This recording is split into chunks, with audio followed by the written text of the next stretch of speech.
Oke, kita mulai perjalanan pulang kita. Bismillahirrahmanirrahim. Jangan lupa untuk setiap kali mulai berkendara kita berdoa ya, agar diberikan keselamatan sampai tujuan kita, baik pulang maupun pergi. Di sini saya main kecepatan rata-rata ya 70-80. Saya selalu biasakan nyari rute yang kosong ya, kecuali memang kondisi jalan tidak memungkinkan atau macet atau memang kondisi lagi rapat. Kita bisa situasional kondisi kita perjalanannya. Di sini saya tambah kecepatan karena jalanan cukup sepi ya, tapi tetap kita harus waspada karena untuk setiap perjalanan kita harus mapping atau kita harus tahu posisi atau kondisi jalan nih. Kayak ini di depan ini kan banyak lubang nih. Kalau banyak lubang ini dengan kondisi jalan kosong seperti ini, biasanya saya langsung cari area yang tidak berlubang ya. Di sini ada salah satu pengendara, kita salip. Biasanya kan kalau nyalip itu ngasih tanda ya, entah itu klakson ataupun kita masuk di area pandang dia atau area spion dia ya. Hal itu cukup untuk ngasih sign atau tanda ke dia bahwa kita itu ada di sampingnya. Jadi dia pengendara lain akan memposisikan sendiri ya. Di sini saya salib dulu. Di sini ada polisi tidur.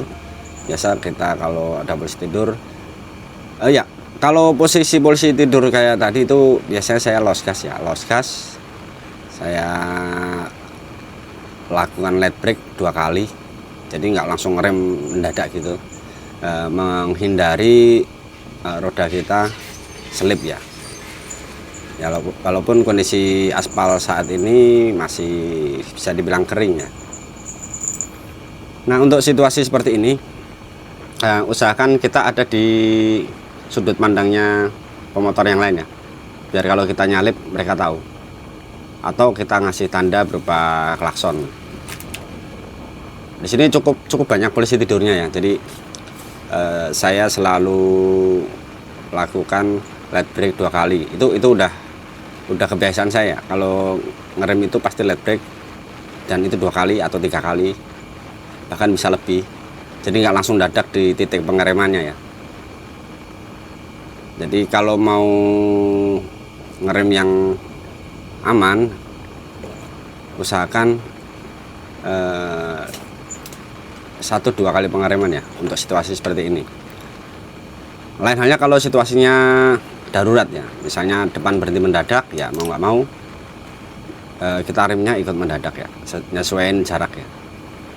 Tapi tetap diusahakan melakukan double brake atau pengereman 2 kali. Kalaupun kita nggak mau ngerem karena situasinya memungkinkan untuk menerabas polisi tidur dan itu nggak terlalu tinggi ya, sosok aja. Cuman usahakan jangan terlalu tinggi untuk kecepatannya karena bisa berbahaya. Motor kita bisa jumping dan kita bisa kehilangan kendali. Oke, kita masukin jalan kecil ya di dekat penyeberangan.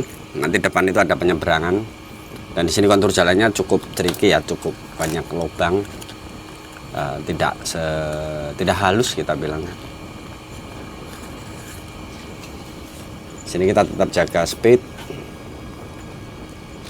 karena ya speed itu sebenarnya, kontrol speed itu penting dalam perjalanan untuk berkendara ya, karena di situ kita akan tahu posisi kita dan kita berusaha minimal mengimbangi posisi speed atau kecepatan pemotor lain yang ada di sekitar kita.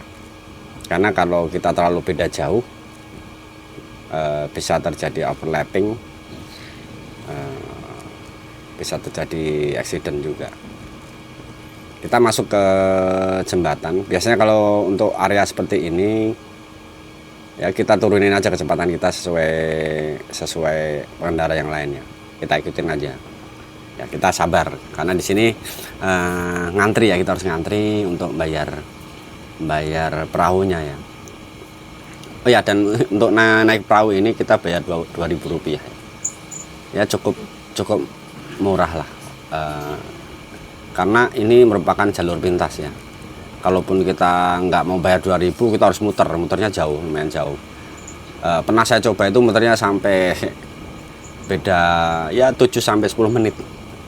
Jadi ya kita mending ngeluarin 2.000 lah. Oke, kita lanjut. Untuk jalan di bantaran sungai ini bisa dibilang bergelombang ya, kita bilang bergelombang, dan ada beberapa retakan ya. Di situ kita harus tetap aware, tetap waspada. Walaupun jalannya sepi, tapi tetap mata kita tertuju pada titik jauh. Saya selalu mengusahakan mata saya itu berada di titik jauh, jangan terlalu dekat sama area roda depannya. Jadi kondisi ya kurang lebih 10 meter ke depan itu kita udah tahu, kita udah baca situasi jalannya ya. Nah, misalnya di depan ada pengendara bermotor, apalagi ini jalur 2 arah ya. Ini jalur 2 arah, kita harus bisa manage juga posisi kendaraan bermotor yang ada di lawan arah kita. Kita harus bisa manage. Nah, sambil kita mapping situasi jalannya. Biasanya kalau mapping situasi jalan ini yang saya lakukan ya, kita ngapalin aja. Kita ngapalin kondisi jalannya seperti ini, kapan kita harus berada di sisi kiri, kapan kita berada di sisi kanan, dan kapan kita harus di tengah. Itu situasi di jalan yang menentukan. Tapi sekali lagi ditekankan, karena ini adalah jalur 2 arah, usahakan untuk mengambil posisi lebih dari tengah jalan itu, melihat situasi lawan arahnya ya, untuk menghindari resiko tubuh banteng ya. Dan ini kita masuki jalan daerah Tamelang ya, jalan daerah Tamelang. Nah, jalannya kan nggak terlalu rata ya, banyak retakan di mana-mana, apalagi di area sini. Kita ambil kiri terus. Bahkan kita kalau posisi di lawan arahnya, kalau kita ngambil posisi jalur kita itu biasanya ngambilnya agak pelan ya, karena retakannya banyak. Oke, untuk kali ini saya akan coba lewat alternatif dalam. Nah, di sini depan kita belok kiri. Ini turunan. Biasanya kalau turunan ya kita lost gas, mainin rem aja sambil lihat situasi, karena ini pertigaan. Nah, di sini jalan cukup lengang dan kita bisa tancap gas di sini, tapi tetap melihat situasi jalan. Sekali lagi, nah kayak gini nih, atau mobil nongol kayak gitu. Kalau mobil sudah nongol setengah badan, kita kasih jalan ke dia, karena biar nggak pengemudi mobilnya juga nggak kikuk ya. Kita kasih jalan, jadi ya kita saling respect aja ya, sesama pengguna jalan. Kita ambil kanan, kita kasih tanda dulu biar dia ngasih area. Kalau dia belum ngasih area, jangan dipaksain, karena ini adalah jalur 2 arah. Nah, dia udah ngasih, dia akan mepet ke kiri, kita ambil. Nah, di sini sama, untuk area jalannya bergelombang dan banyak polisi tidur ya.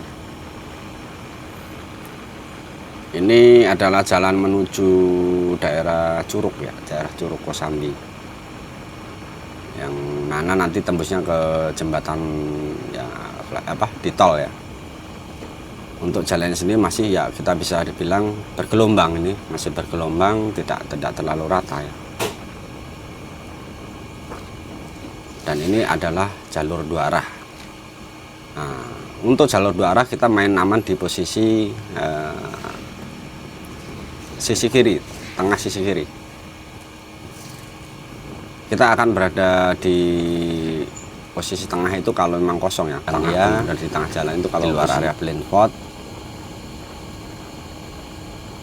Sini saya memang untuk karakter untuk saat ini kondisi masih bisa dibilang lancar.